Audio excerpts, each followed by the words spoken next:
समूह ने फटकार लगाई है। मेहरंग बलूच समेत कई नेताओं को गिरफ्तार करना गलत रहा।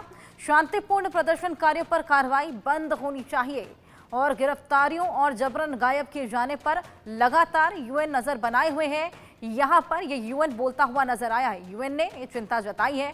साथ ही जिस तरीके से तमाम गिरफ्तारियां प्रोटेस्ट के बाद की गई थी, ऐसे में यहां पर नाराजगी जाहिर की गई है, चिंता जताई गई है। यूएन द्वारा गिरफ्तारी और जबरन गायब किए जाने पर लगातार पैनी नजर यूएन बनाए हुए है। और ऐसे में मेहरंग जिनकी गिरफ्तारी की गई थी, अभी तक उनका कुछ अता पता नहीं है और लगातार उनकी रिहाई की मांग भी यहां पर उठ रही है। तमाम प्रोटेस्ट देखने को मिले। जिस तरीके से बलूचिस्तानियों पर पाकिस्तानी सेना ने प्रहार किया था, प्रोटेस्ट करने के दौरान तमाम गिरफ्तारियां की थी, डिटेन वहां से तमाम लोगों को किया गया था। ऐसे में अब यूएन ने अत्याचार से नाराज होकर फटकार लगाई है। यूएन के आपको बताएं कि अत्याचार से नाराज होने के बाद तमाम यहां पर चिंताएं जाहिर करते हुए नाराजगी जाहिर की है। ऐसे में यूएन ने चिंता जताते हुए क्या कुछ कहा, आइए ये भी आपको बताते हैं। संयुक्त राष्ट्र में बलूचिस्तान की आवाज उठी। बलूच महिलाओं की गिरफ्तारी का विरोध किया गया है और यूएन के स्वतंत्र मानवाधिकार के समूह की अपील भी सामने आई है। बलूच कार्यकर्ताओं की रिहाई जल्द से जल्द की जाए। शहबाज से शांतिपूर्ण मांगे यहां पर की गई हैं। प्रदर्शनकारियों पर कार्रवाई बंद होनी चाहिए, ये भी कहा है। गिरफ्तारियों और जबरन गायब किए जाने पर नजर बनाए हुए है यूएन, ये भी यहां पर कहा गया है। कुछ दिनों में हिंसक घटनाओं ने हमारी चिंता बढ़ा दी है। पिछले दिनों क्वेटा में चल रहा था शांतिपूर्ण प्रदर्शन, जिसके बाद जबरन यहां पर कई लोगों की रिहाई, जिनको गायब किया गया, उनकी मांग यहां पर उठ रही है। ऐसे में पुलिस ने शांतिपूर्ण प्रदर्शन पर जो बल इस्तेमाल किया था, उसको लेकर भी यहां पर बातचीत की गई और मेहरंग बलूच समेत कई बीवाईसी कार्यकर्ताओं को गिरफ्तार किया गया। मेहरंग जिनकी गिरफ्तारी अभी तक की गई थी, उनका अभी तक अता पता नहीं है। रिहाई की मांग लगातार की जा रही है।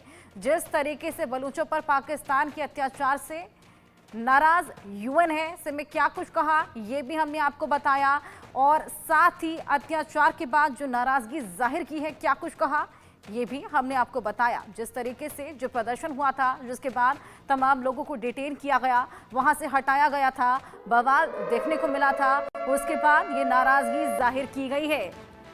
यूएन के स्वतंत्र मानवाधिकार के समूह ने फटकार लगाई है और साथ ही मेहरंग बलूच समेत कई नेताओं को गिरफ्तार करना गलत। शांतिपूर्ण प्रदर्शनकारियों पर कार्रवाई बंद होनी चाहिए। गिरफ्तारियों और जबरन गायब किए जाने पर हमारी पैनी नजर है। जल्द से जल्द रिहाई की भी मांग की गई है। जिस तरीके से तमाम नेता, जिनमें मेहरंग भी शामिल है, उनको जबरन गायब किए जाने पर हमारी नजर है, गिरफ्तारियों पर हमारी नजर है। तो बलूचों पर जो पाकिस्तान सेना ने प्रहार किया था, उसके बाद यूएन ने चिंता जाहिर की है। तमाम अपील भी यहां पर की है और जिस तरीके से शांतिपूर्ण प्रदर्शन हमने देखा वहां पर चल रहा था, उसके बाद पाक सेना ने सभी को गिरफ्तारियां कर ली थी, जब उन्होंने गायब कर लिया था। इस पर अब यूएन की नजर है। यूएन ने यहां पर चेतावनी भी जाहिर की है, जल्द से जल्द सभी की रिहाई की जाए। तमाम अपीलें भी यहां पर यूएन के द्वारा की जा रही हैं। स्वतंत्र मानवाधिकार के समूहों ने फटकारा है आक्रोश, उनमें देखने को मिला है। और आपको बता दें, जिस तरीके से यूएन ने यहां पर अपीलें की हैं, उसके बाद पाक ने ये तमाम अपीलें खारिज कर दी हैं। पाक ने यूएन की अपील को खारिज कर दिया। यूएन का बयान एक तरफा है और असंतुलित है, ये बोलते हुए नजर आए हैं। मीडिया रिपोर्ट्स पर आधारित है ये बयानबाजी। संयुक्त राष्ट्र सच्चाई से वाकिफ अभी नहीं है। यूएन ने जिस तरीके से जो चेतावनी दी है, जो मांगे यहाँ पर उठाई है रिहाई की, उसके बाद ये बयान सामने आया है कि मीडिया रिपोर्ट्स के आधार पर ये बयानबाजी की जा रही है। अभी सच्चाई से वाकिफ नहीं है संयुक्त राष्ट्र और खारिज यहाँ पर इस अपील को कर दिया है। हमारे साथ हुसैन जावेद, पाकिस्तानी पत्रकार और मेजर जनरल अनुज माथुर जी जुड़ गए हैं। सबसे पहले अनुज माथुर जी, मैं आपका रुख करना चाहूंगी। जिस तरीके से यहाँ तमाम गिरफ्तारियां की गई थी, अब यूएन ने भी